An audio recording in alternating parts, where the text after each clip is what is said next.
किबला ने मुझे पूछा कि करबला की जंग हुई क्यों, वो किबला बाद में बता देंगे। 4 मिसरों में मैं बता देता हूँ कि करबला की जंग इस वजह से हुई, दुनिया के तख्त व ताज की ख्वाहिश न संग थी। ये ताज व ताज की ख्वाहिश नहीं थी, दुनिया के तख्त व ताज की ख्वाहिश न संग थी, ना हिर्स इक़्तिदार न ज़र की उमंग थी।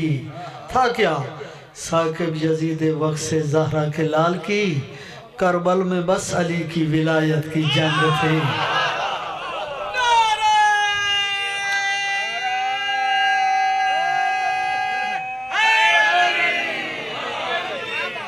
किबला की बात बिल्कुल ठीक थी कि एक नमाज के लिए भी वक्फा होना चाहिए, सारा कुछ होना चाहिए। नमाज एक अहम जुज़ है, अहम हिस्सा है दीन का, तो होना चाहिए। मुझे भी कहा है कि आप भी कह दीजिएगा कि ये सारा कुछ होना चाहिए, लेकिन फिर भी ज़िक्र हुसैन बहुत ऊपर है। और नमाज का मुनकर जो है उसकी बख्शिश नहीं। नमाज अगर किसी से किसी वजह से रह जाए तो ये उसका सवाब अल्लाह पाक, जो गुनाह है अल्लाह माफ़ भी कर दे, वो गफूर रहीम है, माफ़ ना भी करे तो उसकी अपनी मर्ज़ी। नमाज है वाजिब, ठीक है, तो सारों को पढ़नी भी चाहिए। तो उनकी बात ठीक है कि नमाज के दरमियान एक ऐसा वक्फा होना चाहिए जिसमें नमाज और लंगर इकट्ठा हो जाए, ठीक है। तो नाराज़ होइएगा, बात उनकी ठीक है, ऐसा होना चाहिए। दोनों आलम में जो देखा दरे सरवर निकला। अब ये एक ख्याली शाह मिसरा है जिसकी आगे पीछे को पता को नहीं, रजोखा साहब ये क्या निकला। दोनों आलम में जो देखा दरे सरवर निकला, जिसका हर फर्द ही कुरान का हमसर निकला। दोनों आलम में जो देखा, काज़िम शाह जी दरे सरवर निकला, मलंग जी दोनों आलम में जो देखा दरे सरवर निकला, जिसका हर फर्द ही कुरान का हमसर निकला।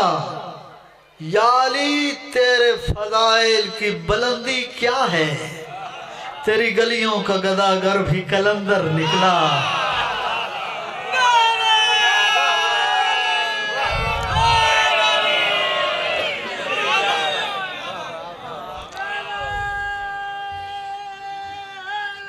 यार किबला साहब बैठे हैं, सिंध से ताल्लुक़ है, पंजाब में भी आते हैं, लेकिन एक बात याद रखना चौधरी साहब, मैंने बड़ी एहतियात से कहा है गदागर, लेकिन कलंदर ने अपने लिए गदागर नहीं कहा। उसने जो कहा है वो मुझे ज़ेब नहीं देता, उसने अपने लिए जो कलंदर ने कहा है वो मुझे ज़ेब नहीं देता। लेकिन बात वही है, दोनों आलम में जो देखा दर सरवर निकला, जिसका हर फर्द ही कुरान का हमसर निकला। या अली तेरे फ़ज़ाइल की बुलंदी क्या है, तेरी गलियों का गदागर भी कलंदर निकला। लश्कर शाम के माथे पे पसीना आया, क्यों रन में असगर है या मैदान में हैदर निकला।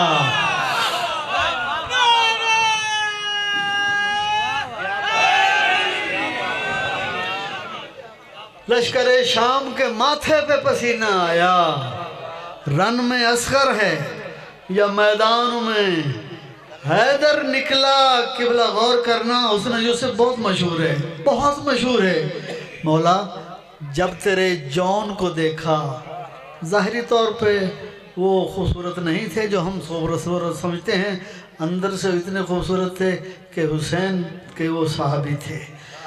जब तेरे जौन को देखा तो ये देखा हमने, हुस्न यूसुफ तेरे नौकर के बराबर निकला।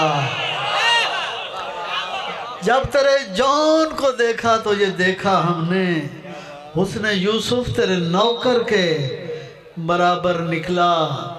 रोज़े माशर मुझे पहचान लिया है तूने। जी बिस्मिल्लाह जी,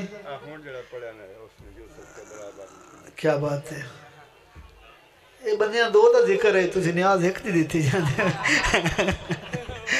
दोनों आलम में जो देखा दर सरवर निकला, जिसका हर फर्द ही कुरान का हमसर निकला। जब तेरे जौन को देखा तो ये देखा मैंने, हुस्न यूसुफ तेरे नौकर के बराबर निकला, और रोज़े महशर मुझे पहचान लिया है तूने, मौला तेरा साकिब तो मुकद्दर का सिकंदर निकला। और जितने जितने आप मुकद्दर के सिकंदर बैठे हो, सफ़े मातम पे बैठे हो, सफ़े अज़ादारी पे बैठे हो, वही आता है जिसको वो बुलाते हैं। वरना कितने बंदे घरों में बैठे हुए, ज़रूरत नहीं है कि एक कदम भी इधर आ सके। तो मौला इमाम ज़मान जाफरी साहब को सलामत रखे। और मैं भी इसलिए आता हूँ कि इस इलाके में मेरी आने की वजह भी जाफरी साहब है। तो